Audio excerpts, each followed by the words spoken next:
Hello, my name is Stephanie Krause. I will be doing a presentation on Medicaid.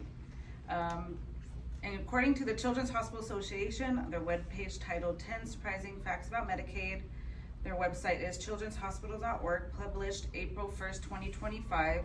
Medicaid is the largest source of coverage for expecting mothers at a whopping 41%. Medicaid is a program in the United States that provides health coverage to low-income individuals and their families by meeting certain eligibility requirements. Strengthening and broadening Medicaid is crucial to provide fair access to healthcare for all Americans, helping to lower unpaid medical costs and improve long-term health results. To shed light on the importance of Medicaid, I will further discuss the history of Medicaid, secondly, what criteria needs to be met to apply for Medicaid, and lastly, what services are offered with Medicaid. When exactly did Medicaid start? So Medicaid was established in 1965 as a part of the Great Society by President Lyndon B. Johnson, per the Medicare and Medicaid Act of 1965, published by the National Archives on their webpage, archives.gov, and last reviewed February 8th, 2022. Johnson was committed to build a more equitable society by promoting social welfare in the county and eliminating poverty.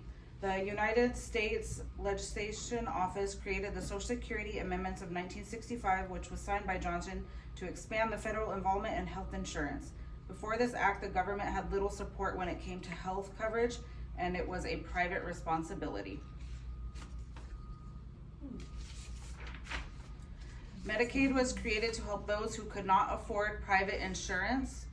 To millions, Medicaid is more than a safety net. It is a lifeline that must be preserved and protected for those who truly need it. The funding for Medicaid is shared between the federal and state governments, and states can choose whether they want Medicaid in their state or not. As of now, all 50 states participate in offering Medicaid, but they can apply for waivers to adjust the program the way they want it. In providing Medicaid to lower income families, catastrophic medical costs were reduced tremendously, which prevented medical bankruptcy and poverty. Certain criteria must be met to apply for Medicaid. According to Medicaid.gov, titled Eligibility Policy, with an unknown published date, there is a certain groups at Medicaid services, and it is a long list, also known as mandatory categorically needy. Some of the groups that Medicaid serve are low-income children in foster care, pregnant women, low-income seniors, people with disabilities, low-income parents or caregivers, and low-income adults. All states must provide Medicaid coverage to those who need it in order to receive the federal funding. Also, states have the option to expand coverage to adults under the Affordable Care Act, which is a law that was enacted in 2010. This law was passed with the goal of providing healthcare coverage to those who have a federal poverty income level up to 138%. There are eligibility requirements for any individual who is interested in applying for Medicaid.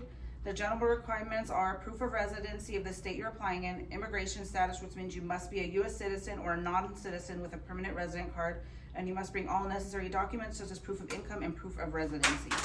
There are also income and non-income based requirements to receive health coverage through Medicaid. Some of these requirements include being pregnant or an adult under the age of 65, meeting the 138% or under federal poverty level. Children of those in families with an income of less than 266% of the federal poverty are also able to receive coverage.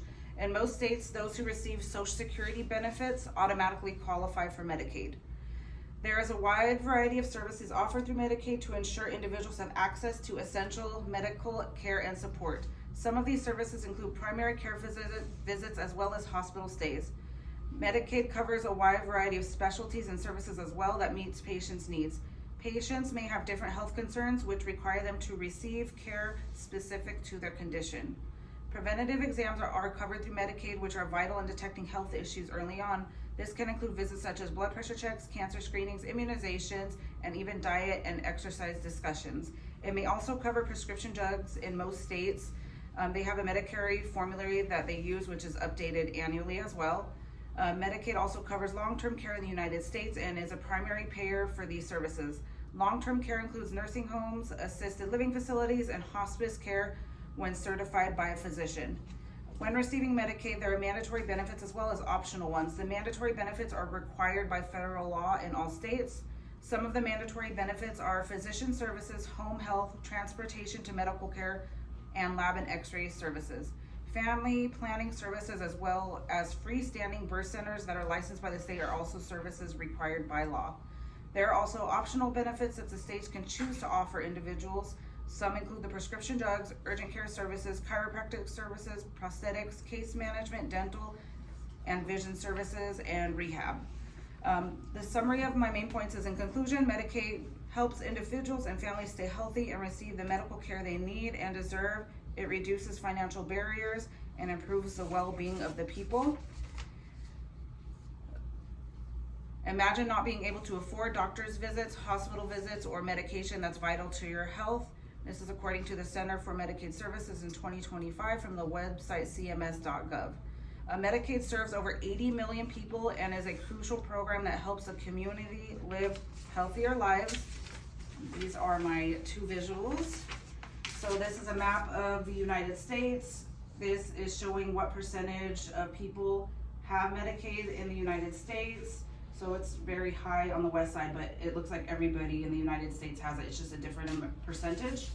And then this is how Medicaid supports student success. They can miss fewer days of school, more likely to graduate from school, grow up to be healthier adults, and earn higher wages and contribute more to the USA. Thank you.